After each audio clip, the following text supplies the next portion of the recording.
This is Tiff Macklem, and he has a problem. You see, Tiff here runs the Bank of Canada, and he was appointed by this guy. And right now, he's stuck between a rock and a hard place. Or, more accurately, between interest rates that are high enough to send shivers down your spine and an economy that's softer than a marshmallow left out in the sun. You would not believe your eyes. Now, I know what you're thinking. Why hasn't Tiff dropped those rates? And that's a fair question. And the truth is, our buddy Tiff is dealing with not just numbers, he's navigating a political minefield where every decision that he makes could blow up in his face. But let's take a step back and see what's really going on.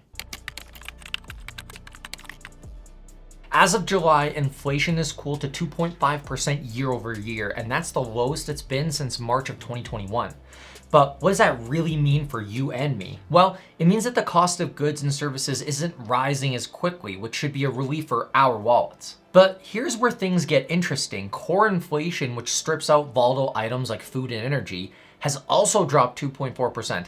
This is crucial because it's a number that the Bank of Canada watches very closely. But let's not stop there. To really understand the significance, we need to compare this to global inflation trends. In the US, inflation is also easing, which puts pressure on the Bank of Canada to follow suit with rate cuts.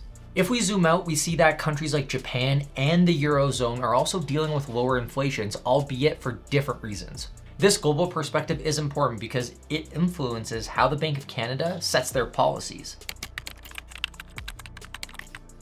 Now let's talk about what's really eating into Canadians' budgets: mortgage interest costs and rent. Even though inflation's cooling, these two areas are still red hot. Mortgage interest costs are soaring, adding 1.2 percentage points to the headline inflation numbers. And rents, they've jumped 8.3% year over year. But here's the kicker. Monthly rent increases are starting to slow down, which could be a sign that the market is stabilizing. But why does this matter? Well, if you're a homeowner with a variable rate mortgage, you felt the pinch every time Bank of Canada raised its rates. And if you're a renter, you're probably seeing more and more of your paycheck going towards keeping a roof over your head. And this is why so many Canadians are calling for rate cuts to ease the financial pressure.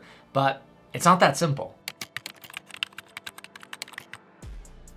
But it's not just about the numbers, it's also about the politics. You see, Tiff's not just a banker, he's a public figure, and even more, he makes it under the microscope, especially because he was appointed by this guy. If he cuts rates too soon, he risks being accused of pandering to the markets and not taking inflation serious enough. But if he waits too long, he could be blamed for pushing the economy into a deeper recession. This is a balancing act and complicated by the political pressure from both the federal government and public opinion. And let's not forget that the government has its own agenda. All right, quick pause on this video. Listen, before I say anything, this isn't coming from me, this is coming from the entire team. We need more subs. A lot of our viewers are still not subscribed, so please like, share, and comment below on the type of content that you'd like to see next. The Liberal Party has been widely criticized through the pandemic. The Liberal Party of Canada has been an absolute disaster for middle-class Canadians.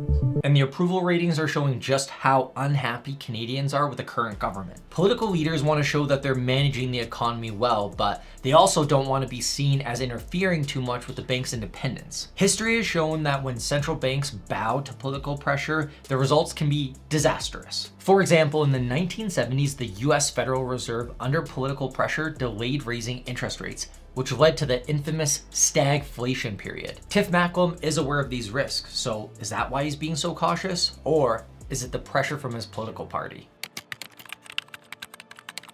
So where does this leave us? Well, the market is already pricing in multiple rate cuts for the rest of 2024 and into 2025. In fact, analysts expect the overnight rate to drop below 4% by the end of this year and possibly even 3% by mid-2025. But this isn't just about the numbers, this is also about real people and businesses. Take small business owners, for instance. Many of them have been struggling with high borrowing costs, which has made it difficult to expand or even maintain their operations. High interest rates have also hit homeowners hard, especially those with variable rate mortgages. The average Canadian is spending more on debt servicing than at any point in the last decade. This creates a vicious cycle. Higher debt payments means less money for spending, which slows down the economy even further.